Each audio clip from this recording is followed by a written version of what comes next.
Heal to feel. Let's start this journey together. Who do you miss the most that's not in your life anymore? Oh, I miss all of them. Okay.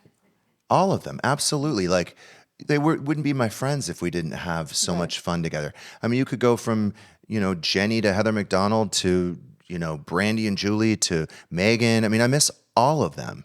Yeah. But, with every one of them, we just got to a point where it just went too far.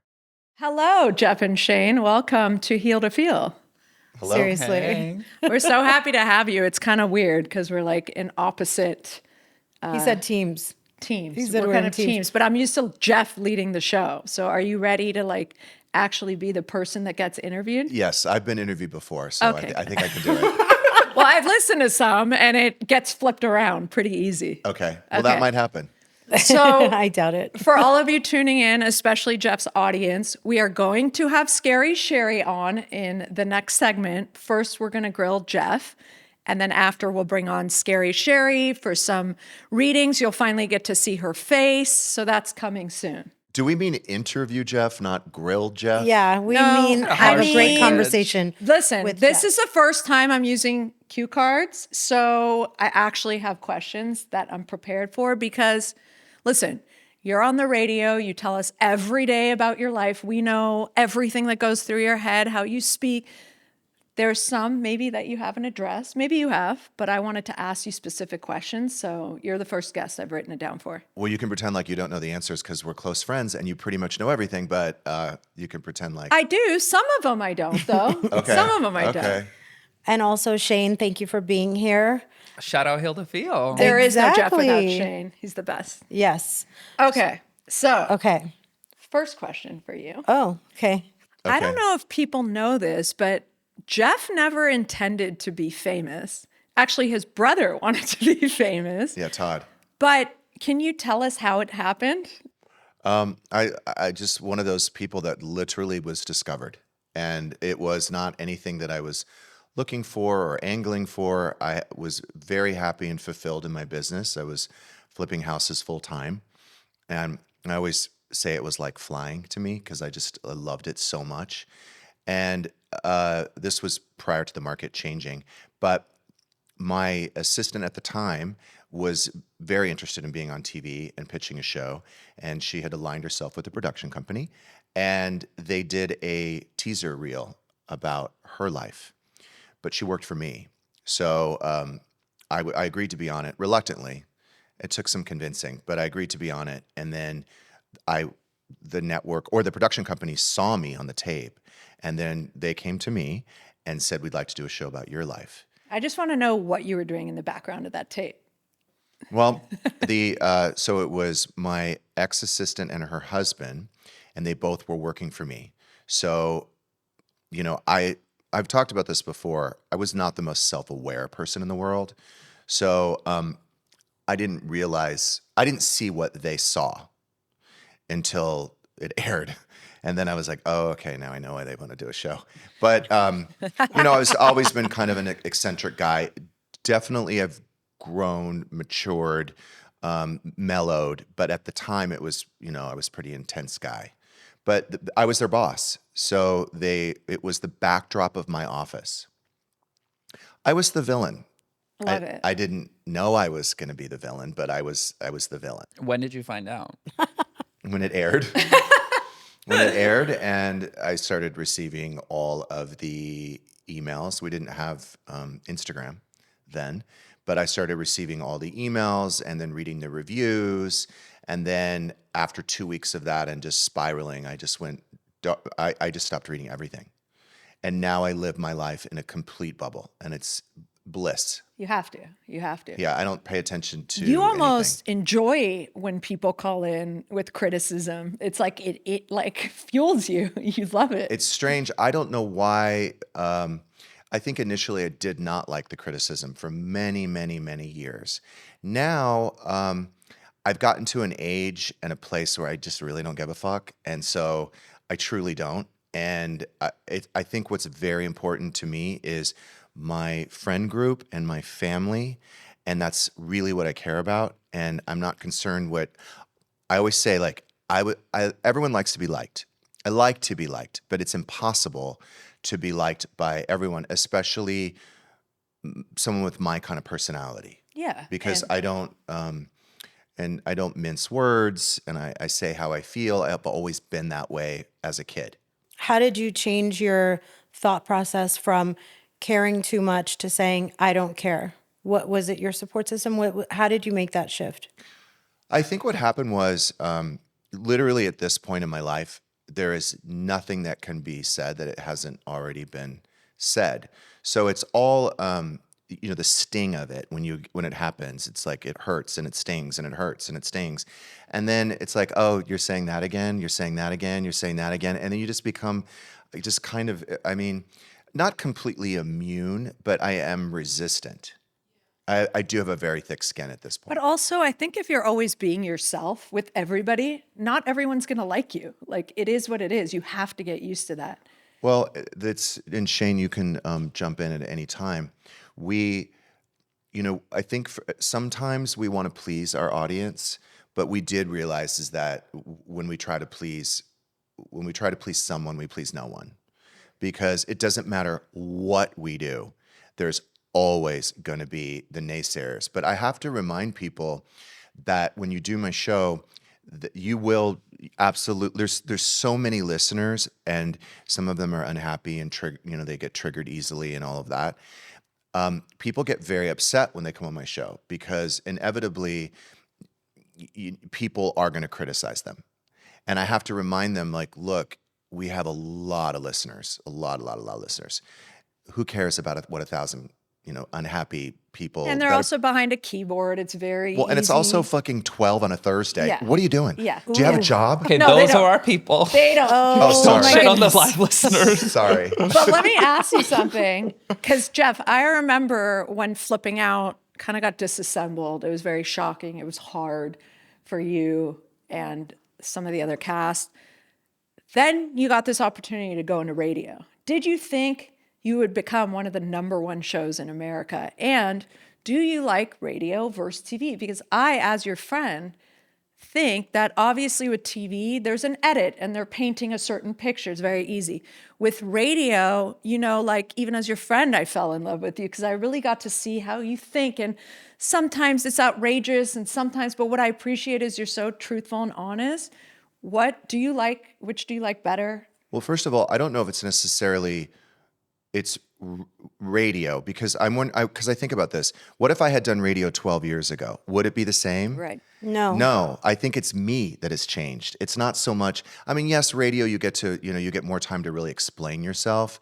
And, I'll give you that, where, in an edit, and MJ, you know this better than anyone, that we don't always get it. We're not able to get our point across, or because of maybe a short edit. Sometimes we're a little bit robbed.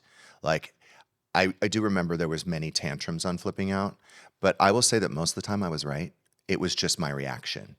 But I just Delivery. felt, yeah, my delivery, a big reaction, and I felt like I wasn't able to properly explain myself. Right. But I couldn't also defend myself either, because it's like, I did say that. Right. I feel I did like say that. I'm thinking about the day that you got the call from Andy to do the radio, because it's also a very different format. Doing a TV show where you're building and it unfolds over months and then you see it air later versus live daily radio. Take us through Andy called you and you started out doing it. What was it, once a week? How it grew to 5 days? Yeah, it was once a week, and it grew to 2 to 3 to 4 to 5. And that was me, because they wanted to jump to a daily show right away, but I felt like I couldn't do it. And I felt like it was too overwhelming. And I'm like, what am I going to talk about? Like, that's a lot of content. And it's funny how everything in our life prepares us for where we are today. I think doing reality TV for 11 years, I think that it prepared me to do radio, because I think that my radio show is it's like a reality show on the radio. And I'm used to bearing it all and being vulnerable. And so I think that trained me for it. There was a long time ago, I did a pilot for ABC for a talk show with Tori Spelling a million years ago. And a very smart woman who kind of took me under her wing because I was green. You know, Tori had a lot of experience, but I was very green. And we would talk a lot. And she had worked with Regis and Kathy. And I was like, I go, how, you know, have to go do this talk show every day. I'm like, what am I going to talk about? What I don't have that many stories. And she said, well, I'll tell you what Regis did consciously. Every single night, almost, he would have something to do, whether it was seeing a play, whether it was going to a party, whether it was meeting someone for drinks, he had to stay active in a huge way because he had to walk in the next day and have content. So We're not going out to drink for fun. It's specifically for work. That's And only for work. right. And you did. You became a lot more social. We used to You have them were- at that continental restaurant in WeHo. What was it called? It started with a C. Conservatory. That's Yeah. it. We used to do those in the beginning. Yes. Oh my God, But so even much fun. so, even like back in the day when, I mean, Jeff designed my entire house and was part of the building process. But even when we would meet you, you lived a very like quiet life. We'd meet up in the valley Yeah. for a quiet dinner. You were home early. I liked being home. It's almost like you regressed back and like started living. And by the way, I was admiring my choice in faucets in that bathroom. I was like, that's a good faucet. Like I stood the really test did a of good time. job. I'm like, Yeah. I did a good job with that faucet. You I did, really you did a loved great it. job with this. That's house. Waterworks, right? Yeah. Yeah, it's pretty. I remember going there. I Okay. have good taste. Next really topic. Next You really topic. do. Because I don't think you've ever really talked about this. So I'm curious. Even as your friend, I don't think I've asked. Look at his face. So you grew up in OC and you have a pretty masculine dad, masculine brothers. How did you know, number one, you were gay? When did you know?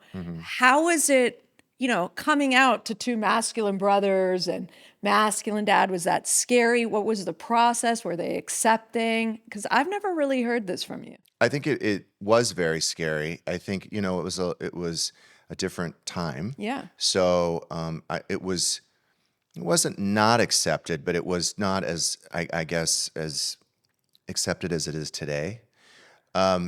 Which What year was this? And when did you know? When did you know 14 that? BC, is that what you said? You know, I'm allergic to questions about time and dates, so I just No, but like what age too? Okay, it was probably 1996. Why are you laughing? I was in fifth grade. Okay. see. rub That's it in. why you shouldn't answer those questions You're right. about Okay. the dates. You're right. No, but I'm Never just trying to just said I get was okay, so 26. it's the 90s. that's it. It's 26. the 90s. Yeah. Okay. Yeah. No, I knew. I think I knew from a young age. Like what age would you say you kind of knew? But I guess if I really look back, I was attracted to both sexes. When you're young, you can have sex with anything, and get a hard on. and you did. It's you hard. had sex with it's girls. half hard Yeah. all the time. Yeah. So there was a little bit of experimentation, I think, maybe early 20s, and then it was over, and then there was a little bit of back and forth, but things would happen, or I would go out with somebody, and I thought, oh, okay, well, that was good sex, or that was really fun, or I feel like I'm connected, or I must not be gay. Like there was a lot of confusion, I think, from. It wasn't in my teens. It really was more my 20s where I allowed myself to experiment. Did anyone in the family kind of have an idea that you might be? Well, I remember when I told my grandmother, her answer was, well, I feared it. And I was You're like, so bad. I was like, okay. But then I also realized that after talking to her, she was the closest person to me in my life. And that was a real loss when she passed away. I was closer to my grandmother than I was my mom. My mom died when I was young. I was 18. So I had a really special relationship with my grandmother. And I remember when we were sitting down and, you know, I'm talking through and she's like visibly upset. And I was like, yeah, but you know, one day in kids, wait, what? Wait, you're gonna have kids? And then I go, yeah. And then she was cool. I realized all she wanted was great grandkids. It was about her. It was totally about her. She didn't give a shit whether I was gay or whatever. I realized it really just was about great grandkids. And a wedding. Oftentimes, you just don't want to lose the wedding. That's one of the other things that parents and grandparents want. Well, he missed that. But I also think that You could gosh. still have one. Hey, it's not too late. moms and grandmothers with gay sons or grandchild, they love it because they're like They're number not going one. to lose their kids They're number either. one. Yeah. Because one word to the wise, you can lose your straight son to the other family Yeah. that he That's marries. true. That's very true. So who did you come out to first? Who did you tell first? My dad's wife. Claudia. No way. I felt very close I didn't know that. to her at the time. And it's interesting because Oh, so hold on. You came out after your mom passed away. yes. Did she ever know? I'm sure you have an idea. But she never talked to you about it? No, never. Wow, I didn't know that. Never. See? We are learning new things. But I remember that I thought I would get different reactions from my brothers because my middle brother has always been like incredibly accepting to just every human being. He really is a lovely guy. Like he's very He's a firefighter. friendly and warm and yeah. And so I thought I was less afraid of coming out to Greg than I was to Todd because I felt like Todd was going to judge me. But it turned out it was the reverse. Todd was incredibly accepting, and Greg had a little bit of an issue with it. And it took him a while to come around. What did he say? He was But it's crazy because one of my dad's closest friends who was at our house all the time was gay. Wow. So it was just a strange. It's how it impacts them sometimes, and then they have to get around that instead of really the thing itself, which is just fear-based. But he did come around, and he and his wife were very inclusive of me, and because I was dating someone, so that kind of prompted the coming out, and they were lovely. It was probably my brother and we've just been on the outs most of our lives, but during that time, that few years, we became pretty close, and we were doing a lot. Like Aaron was his name, the person I was dating, and his wife Jamie. They were friends, and we all would do a lot of things together, which was great. They were when they came around, they were great. That's amazing. Yeah. So with that, with your mom passing away, then you were with your dad, correct? Living with your dad. Well, I went to live with my dad when I was about 12 or 13. Oh, because they divorced. Mm-hmm. And then you went to live with your dad. Who lived with your mom? My two brothers. Oh, so you split up from your brothers. But what's interesting is that my mother was very, very angry and unhappy with the divorce, with my dad, disappointed by him. And I'm a lot like my dad. And I found that there was a lot of displaced anger and resentment directed towards me from my mother. So I didn't expect this at all. I actually made the very hard choice to go and live with my dad, which then created even more of a divide between my mom and I. So there was a couple years where I literally, and by the way, my parents we had a bigger home. They sold it and bought two smaller homes in the same like gated community. And my mom lived just a couple blocks away. And I only saw her maybe that first year, like 3 or 4 times. Wow. Did you see Greg and Todd often? All the or no? time. All the time. Right. Because my dad had them 50% of the time. So they would come to our house. Was that part of your issues with Greg too? No, Greg and I, we fought from like day one, because we were only 2 years apart. Yeah. And we were very opposite. And we used to just get in crazy fights, like all of our childhood. But there's been these few moments throughout our life. Now, I'm 54 and he's 52 now. And there's just been these moments in life where we were close, but just moments. So maybe as teenagers, we were friends for a year and we would hang out. And I would hang out with his friends. He'd hang out with my friends. And then one of the best times was, I think I was about 20 and we both had fake IDs. So we would go out in the OC and we'd go to bars and clubs and we had the best time together. And that was like maybe 2 years. And then we drifted apart again. So we would then we came back together when I was dating Aaron. And that was like a couple of years. And then we drifted apart again. Wow. So it's weird. It's the things that bring you together. You know, you had the things in common and then the bond was there. And then it lasts until the next thing. Mm-hmm. Your mom How was your relationship with her when she passed? And are there any things that you wish you would have said or regrets or, Do you communicate that's a with hard her? loss, regardless if you weren't close or not. I feel like I know this sounds strange, but I feel a little lucky that we knew my mom was going to die. So we could, I spent a lot of time with her before she died, and I feel like everything was said. I have one regret, and I felt like she was doing well, like she was at least stable. And even though she had gone in and out of the hospital, it was spring break.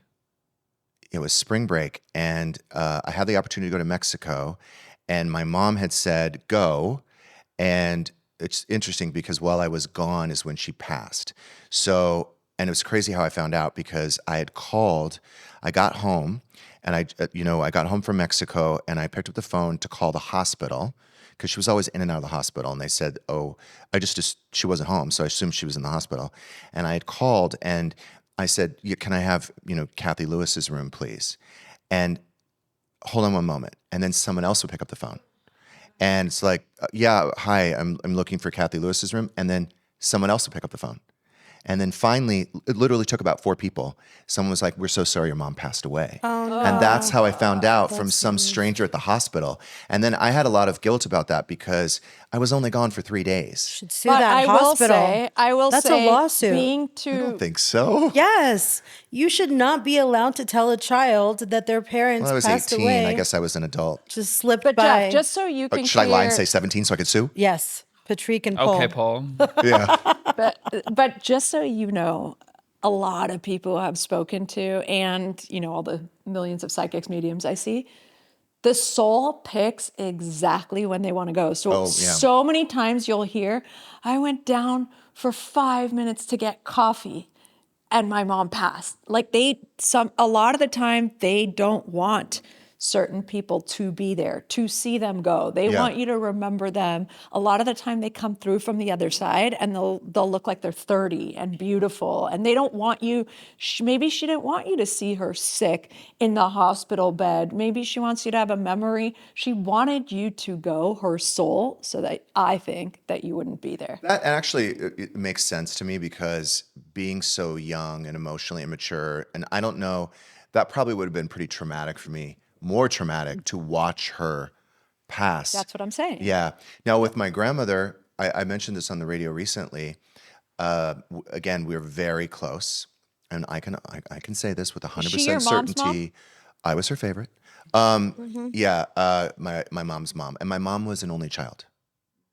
So I had been going back and forth to Orange County. She was in assisted living, and they called me in the morning and said, your grandmother's not doing well. We think you should come down. And I went down and I spent like an hour with her, and I actually didn't expect her to pass, but within 45 minutes, they called and said she had passed. Wow. So I truly believe she was waiting for me. Oh, yeah. Like waiting for me before she was going to move Yeah, on. they know which, like they'll say, oh, the one family member was there, but I went to get coffee. They know who should be there and who should not be there at the time of passing. There are no accidents. Your mom wanted you to go have a good time, live your life, so don't feel guilt. Like I got really crabs on that trip. So I actually mean, probably which should have one's stayed. worse? Which one's She sent the worse? crowd. I should have. I probably should have stayed home. So, okay. I've had them twice, by the way. Shane. What was the second time? Can we do clip? But when you were living with your dad, Yes. I had to blow off some steam. Yeah, man. Yeah. Stressful. he had to. Just with the wrong person. Can't be Mr. Right. It's Mr. Right now. It was actually Ms. Oh, okay. Yeah. Well, it's spring break, right? Spring break Cancun. Dirty whore, I guess. Oh my I didn't pay for it. That's all that thank counts. God. Yeah. Thank God. But with your living with your dad, he would go a lot to his girlfriend and would leave you Yes. alone. Yes. Okay. Which obviously at the age of how old were you when he did this? 13. God, it's so weird. You and my husband have identical lives. He had a mom that died of breast cancer. She was an only child. He had parents who divorced. He went to live with his dad. He would leave him alone. It trips me out. Anyways, Yeah. but when your dad would leave you alone, he'd Yeah. leave you with money, and I know you told us you would scoot around and get haircuts and food and Yep. whatnot. I had a But red scooter. He did. Yeah. But you were still left alone. But you had swag with the red scooter, or was it an awkward stage? No, I was, man, Swaggy or not? 7th grade was a little awkward for me. Radio flyer. But Red is a bright I color. had It's a money, choice. but I was very, very much, and forced me to become very independent. Yeah. I was, I would get on the scooter and I would go to the grocery store and I'd pick up food that's already pre-made or whatever, a few groceries if I wanted to make sandwiches for school or whatever. And yes, I had a best friend that lived, I don't know, 15 minutes away. I would get on that scooter, I spent a lot of time with his family, but I was alone a lot. A lot. So At as your 13. friend, I've watched you go from not ever being able to be alone. Yes. Because you have those abandonment issues. Plus it's come out in your relationship so many times. But I just want to say, as your friend, I've seen such a transformation. Number one, I think, I think you like to be around people, but I think you're comfortable like being alone. You're comfortable even just taking Monroe out, the two of you now. And I've seen you completely transform in relationships where even now you're in a long distance relationship and you don't need to be attached at the hip. You're not anxious anymore. Obviously, that's a whole different topic because you're with a person that makes you feel safe, that you don't have Shane. to have be I think anxious she's about. talking about the person I'm dating. Oh, But Ty? it's just- I thought for sure you just- Shane. I mean, yeah, come I'm on. not dating Shane. Well, No. but Shane Yeah. is the. It's his son, if that's his son. Yeah, your son should be your. We do spend a lot of time together, Spench- Shane and I. But I'm not special person. I'm not afraid of being alone. Something shifted like a year ago. I saw it. Yeah, I don't know. I don't even know why, how, but it just did. It shifted. Yeah.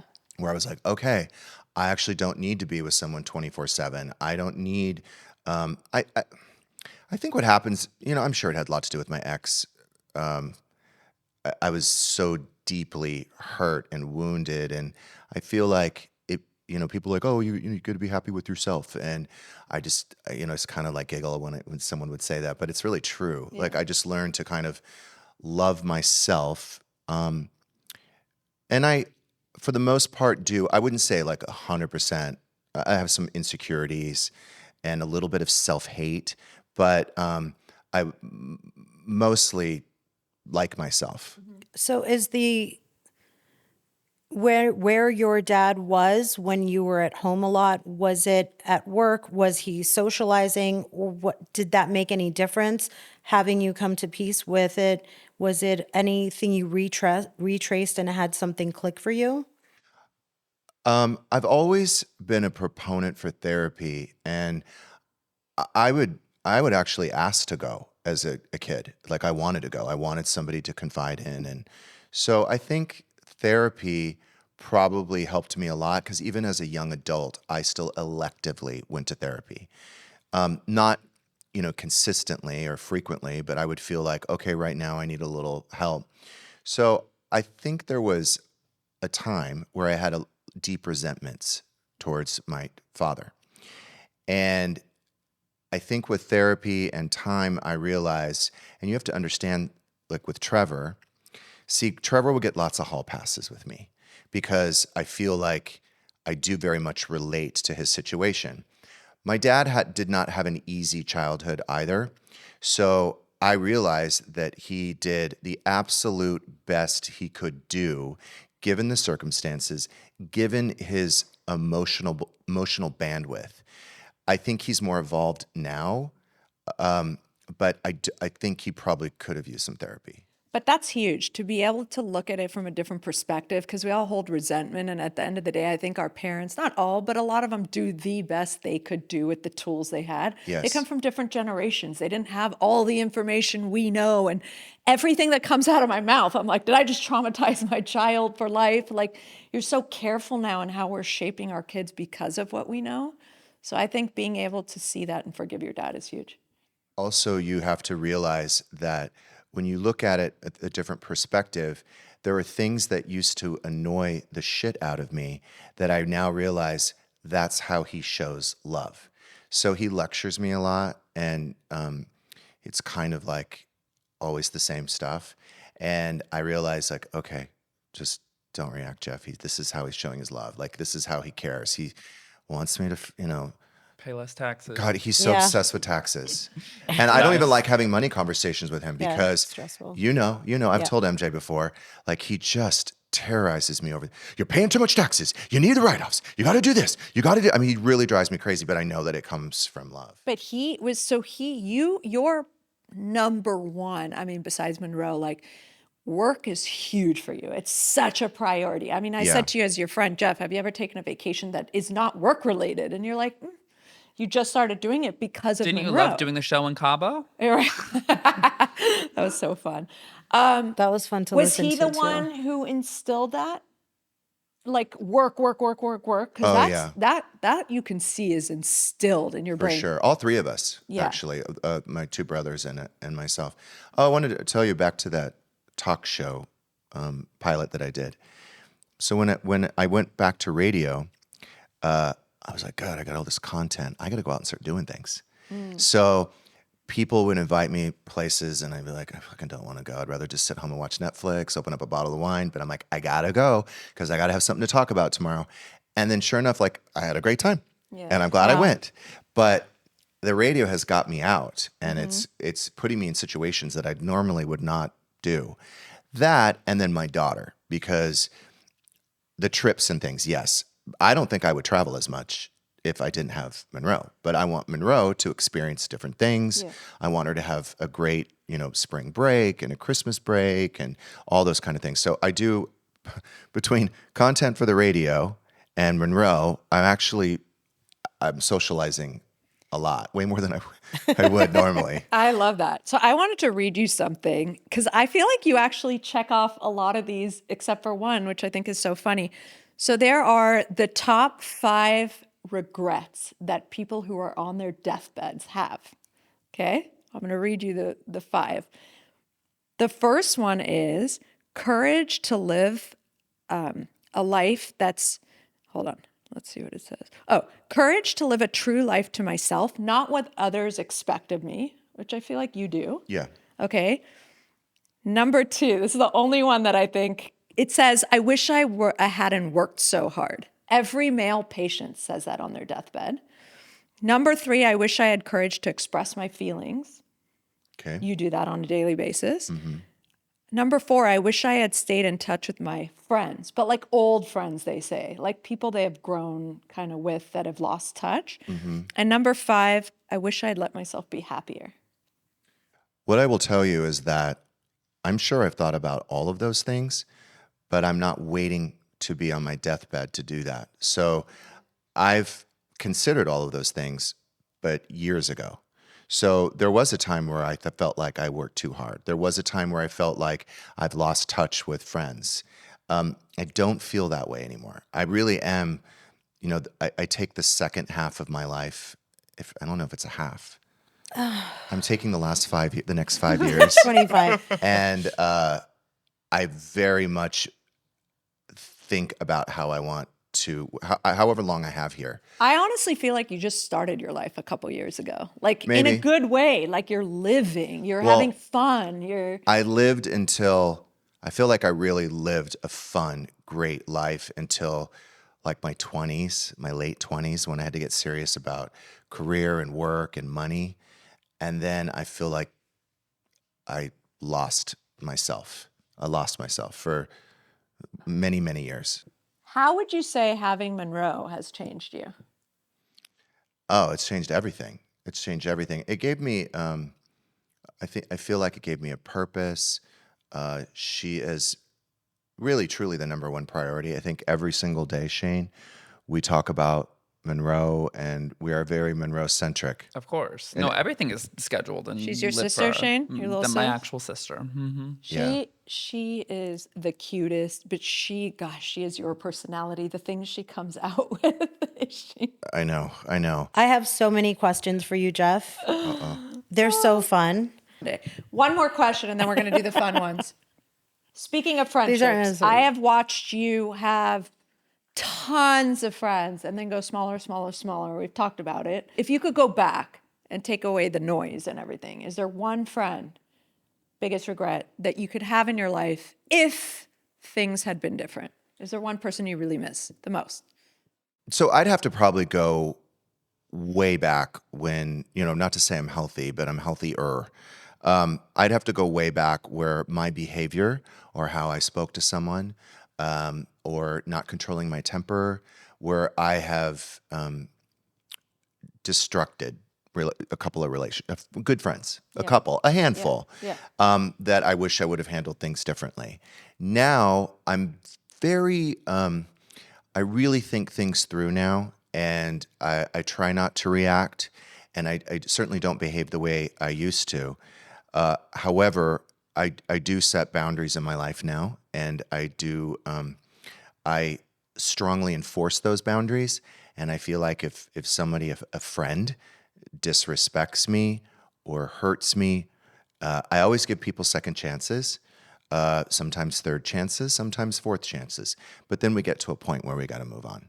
And I was long overdue setting those boundaries. Who do you miss the most that's not in your life anymore? Oh, I miss all of them. Okay. All of them, absolutely. Like they wouldn't be my friends if we didn't have so much fun together. I mean, you could go from Jenny to Heather McDonald to Brandy and Julie to Megan. I mean, I miss all of them. Yeah. But with every one of them, we just got to a point where it just went too far. Yeah. I'll be honest with you. I think Krista I miss.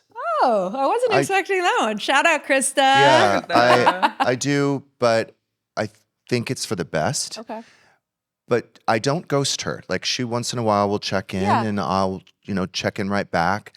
But she's in a much better. I mean, I think she's got a stable boyfriend now, and I think she's quieting down. And she, you know what? She's actually somebody that I actually wish well. Okay. I wish well. Yeah. All right. There's a few. I don't think she's a bad person. I don't. No. Some of them I do. Okay, go for it. All right, Andy's got the fun question. Lighthearted. Yeah. Fast paced. Do you feel like you're with Mr. Right or Mr. Right now currently? Ooh. That's a good question. Good one. Definitely right now, but he has the qualities and the potential to be Mr. Right. I think my priorities are different now. So the things that I look for in a person, in a mate or whatever, is different than what I would say choose 10 years ago. Cool. I think after a while, I think it was Lunel. Was it Lunel that came in my show? Oh my gosh, she was and phenomenal. I was like, I just want someone to be nice to me. She goes, I just want somebody who gives a fuck. Yeah. And it's like true. It's like, she goes, did you make it home okay? Or, good morning, or, I'm going to order a drink. Would you like me to order you something? And I actually am very much trying to be more considerate in my life think about even more so though. I think you're considerate. And the other thing, by the way, this is a big Jeff Lewis thing for all of you who want to be friends with him. I think your biggest trigger is when someone is not speaking the truth. It doesn't matter what they say to you. It's don't lie. Where do you think that comes from? Were you lied to as a kid? Have you always been like a truth seeker? Because you can get it out of people. You can sniff it in a second, even when you have people on the radio. That's why I want him to do Trader so bad. Yeah, because you will just go until someone finally flips and you're like, I knew it. Where'd that come from? I don't know if we were ever encouraged to communicate as kids. We just did. And we weren't like, I know right now, because Monroe is sometimes reprimanded at the other house for her feelings. And if Gage doesn't like what she's saying, I may not like what she says, but I very much encourage her to always talk to me. And my parents never told us to be quiet or respect or nothing. We always were able to just say whatever was on our minds. Question about your boo. Is his love language the same as yours? I have have to think. Okay, so, well, Yours is acts of service. mine's acts of and service and touch. physical touch. His is definitely physical touch, but it might be more quality time, maybe. I have to think about what his love language. I don't know. I don't think it's acts of service, or you know what? He could be gifts. I don't know yet because it's new, so I haven't really Well, every given time him they anything. see each other, it's the honeymoon period. It's the best way That's to the live. beginning, yeah. Yeah. You're not really getting in the cycle of life because every time you see each other, it's seeing each other for the first time again. And I understand it's not reality. Yeah. It's not real. But we do spend a lot of time together in the sense when he comes out, like you might stay 4 or 5 nights. Yeah. But still, but you're everybody's right. on their It's best behavior. vacation. And it's not even like I've never even been upset with him, never raised my voice. He never raised his voice to me. But I did that. It was really fun. I had a long distance relationship in San Francisco, a guy that was in San Francisco in my 20s. And it was progressing and he moved out here and it ended like within 2 months. Wow. Oh, yeah, because see? the reality set Reality in. set Yeah. in. Now you're dealing with work and the pressures of work and, money problems and, because I was a kid, all of that stuff. So I'm not a moron. Like And you have to have- I understand. You have to have your first fight to see how you guys fight. Like that's important. Coping And with breakdown. You have to see how you guys navigate an argument. Well, I think he could have the potential of being a hothead because he warned me, but he's in control. But he warned me, he goes, if we ever get in an argument, I more than likely just need my space before we have a conversation. So he How said long? to me, he goes, I'll go take a walk. He's like, don't follow me. Don't try to talk to me. He's like, wait till I come back and then we'll have a conversation. And that's a boundary. And I thought, okay. But that's actually introvert versus extrovert. We talked about it on our last show. I think it was with Lisa or Joe, but we talked about it's the same thing, emo fizz. Like introvert, they need time to process what just happened, where the extrovert's like, we need to talk now because they process their emotions pretty quick and they're ready. And it's a huge fight about it because introverts are like, hold on, like I can't even gather my feelings. Let me just like think. And so that's important because you usually are with your opposite. And we do have to know how to navigate each other, not get offended. Well, even as an extrovert, I would say that it is good for me to take a beat too. Yeah. Because I'm quick to respond and say things that are harsh. They actually say you should lay down because the blood flow is going like so that the blood flow can come back to your brain so you can think correctly. When did you find that out? Why didn't you tell me that sooner? I think I told you 10 last years time you were ago. over. You never told me that. Yeah, you gotta No, pause. I would remember if you said Go lay down. get the blood flow back to your brain so you can think clear. That's how we end up like just saying everything we don't mean and hurting the other person. I didn't know about the lay down until now, Well, now you do. but I'm going to do it. Learn something new every day. MJ, Yes, honey. you and I 3 weeks ago, we should have like, Both guys lay should down. lay down Like together and hug Yeah. hands. But our recovery cuddle. was good. Are I you know. I guys- was gonna say, if your love language is touch, you we could have can't just have cuddled that. and We got should have right done over that. it. Are you guys good right now, MJ? Yeah. Yes. Okay, good. Yeah. I also think though, were you raised in a home where you're afraid to speak the truth, like with your mother? I was lied to. I was Yeah. protected from the truth. My cousin always was told everything. She was exposed to too much reality when she was way too young and it was inappropriate. But my parents would just lie and shelter and whatever. But were you afraid to speak your truth? I was very, very shy in that's- school. I was very, very shy to raise my hand. Yeah. I think I'm one of those few people that I really do. I so appreciate full disclosure and honesty that I feel like even in a situation like that, you become closer to somebody when they really can just be vulnerable and say, I made a big mistake and I'm sorry if I hurt you. Yeah. And again, that tells me like, oh, okay, this is growth. Like you learned and we just got closer out of this. 100%. So For sure. I worry, MJ, that sometimes you might think that, oh, if I piss off Jeff, he's not going to book me on the show or he's not going to use me in real estate and that really is not, it's not the case. By the way, she's a great real estate agent. She is a good Like, But fantastic. yeah, for you, because I think sometimes you can talk, people talk in circles sometimes, which is what they say, because they're afraid of getting rejected. So they kind of speak around, like it's two personality types. Someone can tell you I got in a car accident and they'll say, well, I was driving this yellow car, and you're like, get to the fucking point. So I think with you, maybe work on, it's not going to be the boogeyman coming for you. With Jeff, if you're just direct, you know what? Yeah, I fucked up. I couldn't make it that day because this is what happened. Instead of just not going there because you're afraid of how someone's going to react, I think you'd get a lot further in your relationship with Jeff. Because I think what upset him is not you not showing up or you, whatever it was. It's more of just direct. It is what it is. This is what happened. I'm sorry. And he's an understanding guy if you're just straight up with him. I think honestly, the not telling the truth is really what the problem was with the Krista relationship. And again, I loved Krista. We were friends for a very long time and very close. And then I caught her in a series of mistruths. And it came to a point where I love you, but I can't trust you. And I don't know if you tell me something, if that is the truth. And I think that is the single reason why we're no longer But also, close. Krista grew up with very strict parents.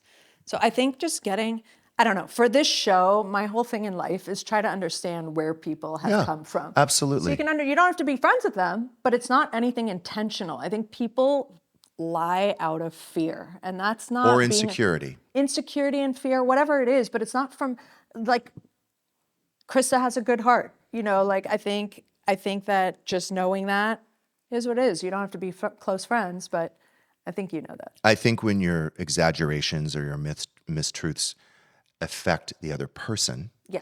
then we've got a real, or the other person's daughter, you've got a real problem. So you have to, you know, and it again, it's just one of these boundaries now where if people lie to me, especially repeatedly, or exaggerate to an extent, then I don't think I can be friends. I just want to say, like, if there's anything here that you guys are asking me because of bringing up being honest and transparent about the. I'm not putting you in the hot seat. No, No, I mean, wasn't. no, No, You I guys don't brought think you're it up. being dishonest. Although you do lie sometimes. No, I think that you give the runaround because you're afraid of the reaction. Well, I am going to go ahead and say that I put it in writing. So Oh, she got receipt. I can still stand by a text on that day. It's good, yeah. So I'm very happy that we had a very transparent communication that said, I'm sorry to disappoint. I've got, I basically said I was burnt out, and that was not a lie. Okay, So so you said even that. 24 hours later or 2 months later, saying that is always going to be the truth. Yeah. So I will that's that. say, I do think, which is one of the reasons why I continue to work on this friendship, I do think you are a very good person. I understand that you've dealt with things that maybe I haven't had to deal with. And I think that your struggles, although are different from mine, you do have struggles in your personal life. And I'm very sympathetic to that. I think that if I were to say something I've not communicated is that in this day and age, I think that sometimes I don't want my minutia in my life to become another friend of mine's burden. Yes. And I know that if I were to think, God, like this thing in my life is so heavy on me, I'm not going to think to call a friend to vent about it. You guys, everyone has so much on their own plates, and the solution doesn't necessarily exist in calling a friend. So I have to keep my head on continuing and doing my best. So that to me turns into sometimes a lack of communication with people that are in my close friend group that I think can surface in consequences. Okay, so what I'm going to say to you is that I just spent the last hour throwing up on everyone in this room with my trauma and my stuff. So, I mean, this is a friendship. Like you have, I mean, if you feel that way, I know Liat would take your call. 100%. I'll send you to voicemail, but Liat will take you to your call. No, just I call would be Shane. there for you if you need it. You because should. You shouldn't keep it inside. We all feel, I would imagine, in some way or another, at one time, we feel a little bit trapped or in a cage. And it's like, this is the world that, this is what this is a result of our choices. And it's a situation where it's like, God, I mean, I'd like to get out of it, but I don't see me getting out of it anytime soon. And I understand that. I understand it. Yeah. All right. Well, So, do you have more questions, or are we ready to bring on? oh no, I have a couple more she's got a questions. couple more. Well, Yeah. you're going to have to edit this because this is like a 4-hour podcast. Irrational pet peeve of yours. Oh, you think it's irrational? I'm Name one. asking Saying for you what's to an name. irrational- No, you're asking me a pet peeve but it's irrational. I have to know it's irrational? Oh no, whatever you want it to be. Your number one, I mean, besides Monroe, like work is huge for you. It's such a priority. I mean, I Yeah. said to you as your friend, Jeff, have you ever taken a vacation? Biggest Self-care. pet peeve about Shane. How And dare best you. thing about Shane. Thank Because you. he is Yeah, the best. for only throwing he's that nothing. in. Angel. No negative about. He's literally Shane. angel. No, but I No, mean, there's- you can listen, say a pet Shane in peeve. my mind is the perfect person Beyond. for Jeff. I Beyond. don't. By the grace, I think your grandma, your mom, your whole fucking tribe up there sent you Shane. For But sure. He has a lot going on. He's There's your a lot karma juggling. for Gage There's a lot is of that juggling. he gave you Shane. Sometimes he forgets things. my But It's a God. human being, not a computer. no, I'm just saying. You asked. That's the answer. Sometimes he forgets things that are, and sometimes they're important. Yeah. But Sometimes they're not. But yeah, sometimes they're not. Well, maybe they're important to me, but Because they're irrational. Shane, Yeah. are you happy you took a leap of faith and left New York? Obviously. And Oh my God, yeah. And what's the best thing about working for Jeff and what you've experienced? And what's the hardest thing and worst thing? I mean, best thing is I've learned so much because I'm like very involved in kind of every detail, and so I've learned about broadcast, houses, client work, like literally everything. So I mean, it's like invaluable. And by the way, Shane, this is what Jeff does. Like he goes to a steakhouse and he'll find, his nanny who's a waitress there. He went to Sirius XM in New York and then took Yeah. Shane from there. no, I Smart. don't even really look at resumes. Yeah, he gets them like in person. Because So I'll tell you why. What did you see in Shane that day? Okay, that go you were in ahead. New York? Well, should I ask you a question? I was just going to say that I would hire the people with the Ivy League education and that came from the great background and spoke 3 languages and they were lazy as fuck and they were entitled. And so now I hire like somebody. I'm like, did you work during school? And like, yeah, I have 20,000 in student loans. I waited tables, and I'm like, that's the person I want. Yeah, yeah, I don't want the spoiled rich kid that's never even had a job. yeah. What did you see be a in Shane match. that day that you saw something, obviously? Besides his I thought handsome he look? was. I mean, we hadn't had a lot of conversations, but I thought he Which was. in my position is a good thing. When I was working at Sirius, I mean, I was good at that What job. were you doing? He was there? efficient. I was a just soundboard operator. So Like a I mean, Jameson? yeah, exactly. Oh. But like I mean, I was like good. So in my head, I think it was a He good said, thing. absolutely You right. didn't have Good to at ask it. a lot of questions. You didn't have to tell me a lot of things. It was done.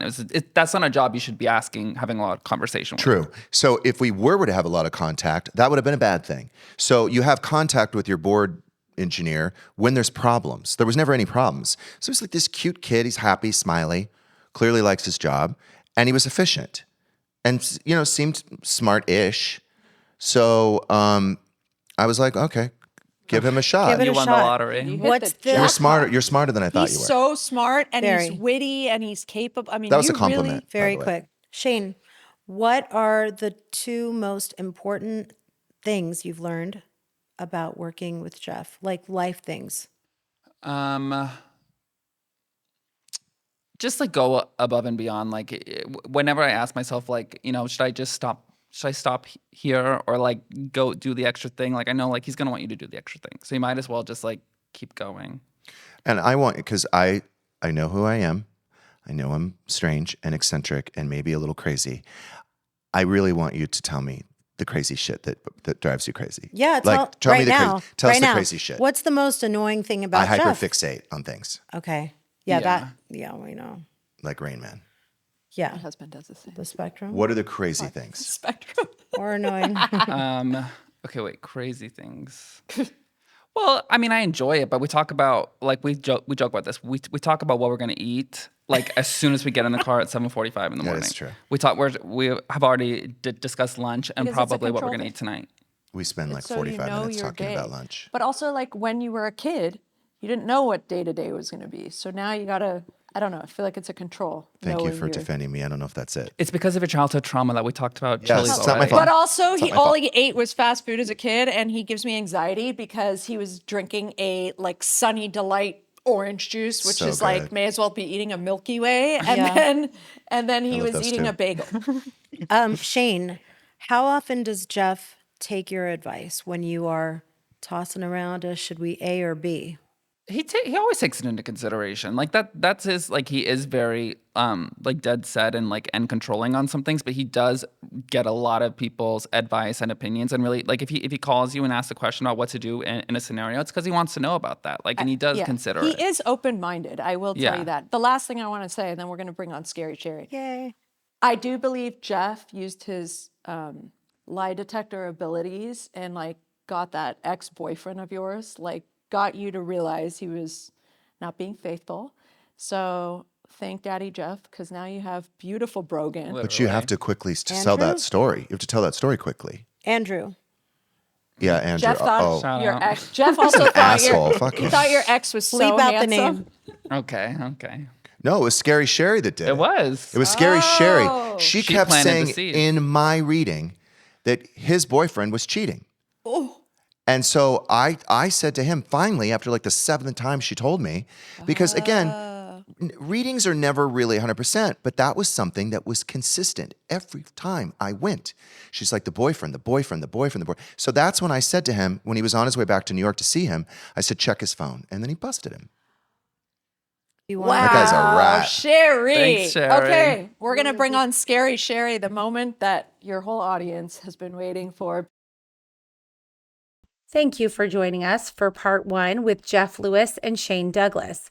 Next week, Jeff and Shane both return, and we have a very special treat for you. We are joined by the one and only Scary Sherry. She gives a psychic reading you guys will not want to miss. It is so juicy, so shocking, and so intriguing. We cannot wait to share it with you all. See you next week. Thank you for tuning in and listening to this week's episode of Heal to Feel. You can write in and ask your questions on our show's IG page at H2F Pod, and we'll address your questions on next week's episode. If this episode helped you, we would love for you to share it with your friends and family. Share the fun with all those that can benefit from a good laugh or cry with us. Please rate and review the show on Apple Podcasts and Spotify, and we would greatly appreciate you.